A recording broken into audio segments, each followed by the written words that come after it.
खेल के मैदान का रुख करेंगे। पाकिस्तान टेस्ट टीम के कप्तान बाबर आजम की इंग्लैंड के खिलाफ पहले टेस्ट से बाहर हो गए। बाबर आजम इंजरी के बायस बुध से हेडिंग्ले में शुरू होने वाले टेस्ट मैच में शिरकत नहीं करेंगे और उनके गैर मौजूदगी में सलमान अली आगा टीम की क़यादत करेंगे। बाबर आजम गुज़िश्ता हफ्ते वार्म अप मैच के दौरान दाएं हाथ पर गेंद लगने से ज़ख्मी हुए थे।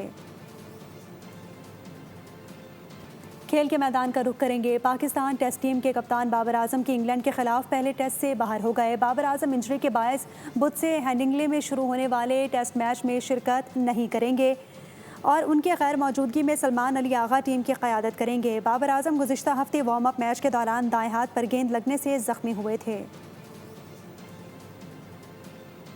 खेल के मैदान का रुख करेंगे। पाकिस्तान टेस्ट टीम के कप्तान बाबर आजम की इंग्लैंड के खिलाफ पहले टेस्ट से बाहर हो गए। बाबर आजम इंजरी के बायस बुध से हेडिंग्ले में शुरू होने वाले टेस्ट मैच में शिरकत नहीं करेंगे और उनके गैर मौजूदगी में सलमान अली आगा टीम की क़यादत करेंगे। बाबर आजम गुज़िश्ता हफ्ते वार्म अप मैच के दौरान दाएं हाथ पर गेंद लगने से ज़ख्मी हुए थे।